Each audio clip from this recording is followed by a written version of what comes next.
Ini adalah mobil orang kaya lama dan dia udah umuran 23 tahun secara global ya. Hari ini aku bakal nyobain gimana sih rasanya jadi orang kaya lama pakai mobil ini.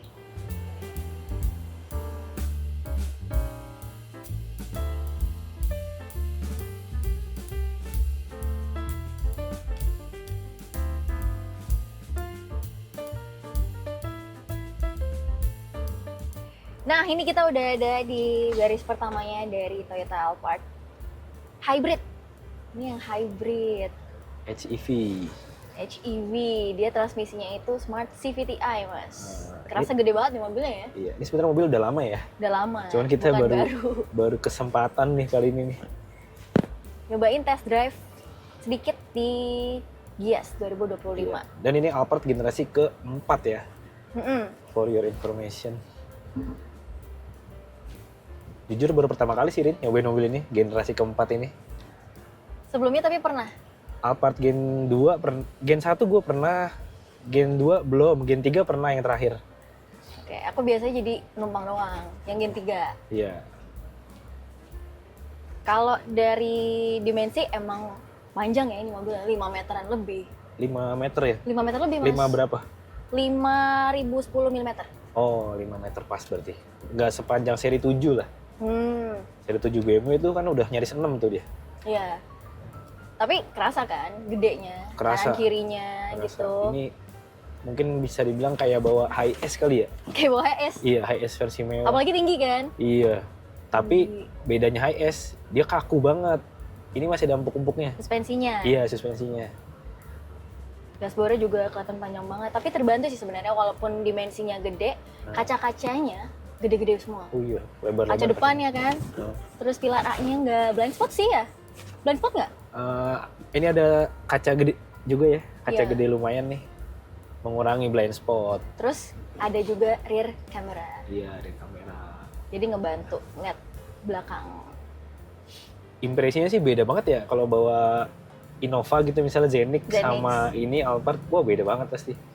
Bahkan sama Foxy pun beda. Rasanya tuh kalau Foxy masih kayak bawa mobil kota lah.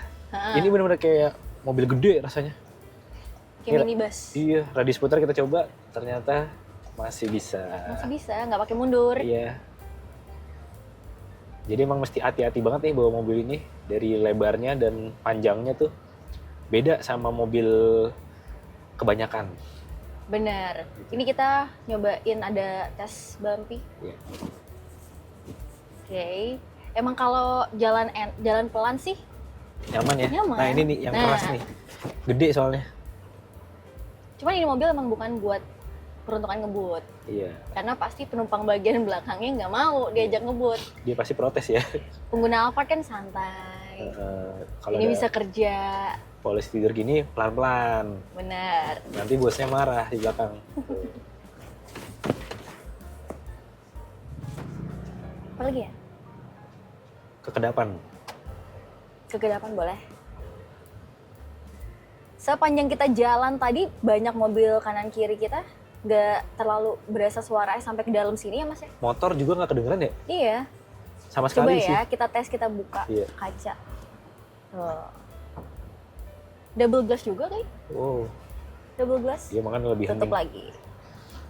Ah, depan kosong nih, kita coba akselerasi yuk. Boleh.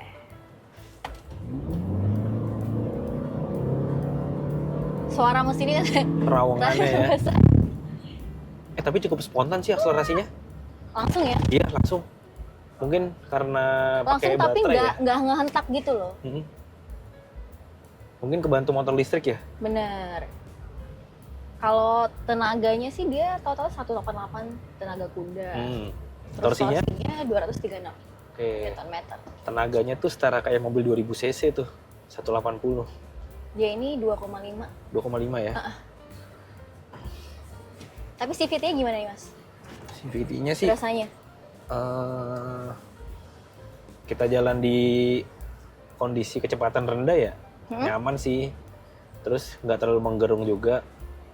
Nggak tahu kalau lagi di tol gimana, tapi kayaknya sih bagus sih CVT-nya si Alphard ini. Apa namanya? Transmisi? Smart CVTi. Smart CVTi. Tapi perpindahan giginya gimana? Nggak ada perpindahan gigi ya? Kita rasa ya. Halus ya. Heeh, jadi kayak satu rasio aja. Oke. Sekarang kita udah di baris keduanya nih. Ini sebenarnya inti utama dari punya Alphard. Benar. Duduk di sini. Kalau punya Alphard ya biasanya disopirin. Iya, disepirin. Lega ya kaki. Tuh iya. Kakinya lega, headroomnya masih jauh banget ini mah. Jauh banget. Jauh banget ini. Terus banyak fitur-fitur yang asing ya. Ini loh lucu banget, bisa Iya nih. dibuka. Emang smartphone like. Jadi ada buka kuncinya, tinggal geser ke atas gitu. Merek Terus Sharp ternyata. pilih. Oh iya, Iya nih, Sharp. pilihan-pilihannya bisa ngatur audio, AC, lampu, tirainya bisa langsung dari sini mas. Otomatis ya. Otomatis. Fitur pijat juga ada nih. Kalau mau dipijat ya. Tuh nyoba ya. Iya nih. Tuh. Ada pilihan low sama high. Gak cuma tirai atas ya, tirai samping kanan kiri juga bisa diatur dari sini. Terus di bagian tengahnya ini ternyata ada kabel HDMI. Terus Wow. colokan rumah. Oh. Buat naro rice cooker bisa tuh. Kalau Kayaknya nggak camping. mungkin. Mungkin orang-orang yang punya Alphard hair dryer kali ya. Oh hair iya, dryer. dryer. Atau setrika mungkin ya, bisa nggak ya? Kayaknya nggak Terpaksa, nggak mungkin juga. Nggak mungkin. Terus di bawah sini tempat penyimpanan. Nah, kalau Xpeng seingat aku tuh ada ininya, kulkas. Kulkas ya? Heeh. Ini nggak ada ya? Iya, nggak ada ya. Padahal harganya itu udah 1,7 M. 1,7 M.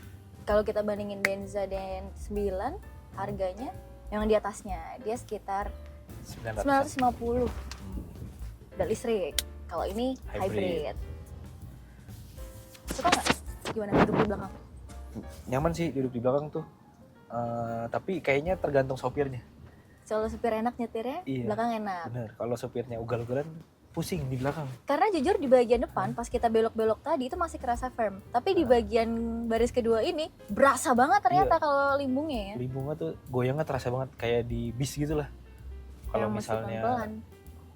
tikungan patah tuh kerasa goyang-goyang. Jadi kunci kenyamanan hybrid ada di sopirnya. Hybrid. Alphard hybrid maksudnya. Kunci kenyamanan Alphard hybrid ada di sopirnya. Oke, jadi Alphard Hybrid ini adalah mobil orang kaya lama. Kenapa mobil ini masih layak untuk dibeli di zaman sekarang ini? Walaupun dengan fitur-fiturnya banyak yang lebih baik dibanding mobil ini sekarang. Contohnya ada Denza D9, ada Xpeng ya, X9. Mereka semua fitur-fiturnya emang lebih bagus dan udah mobil listrik juga. Cuman kalian dapat prestisnya mobil inilah, Toyota Alphard gitu ya. Udah suku cadangnya udah banyak, terus kalau mau ganti-ganti part mobilnya juga udah tersedia di mana-mana. Apalagi mesin bensin kan, nggak semua orang bisa hidup dengan mobil listrik karena banyak pejabat-pejabat juga yang masih belusukan ke daerah-daerah, jadi masih memerlukan mobil bensin. Dan kalau kita bandingin dari harganya ya, untuk mobil listrik aja pesaingnya ada Denza D9 dan Xpeng X9. Itu harganya kalau Denza emang di bawah 1 M-an, tapi kalau Xpeng udah masuk ke 1 M.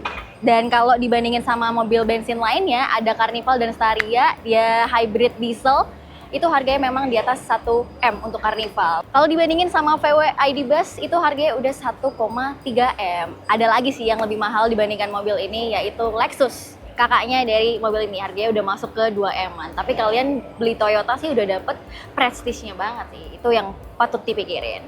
So, terima kasih guys sudah menonton video ini. Jangan lupa like videonya dan share ke teman-teman kalian. Sampai jumpa!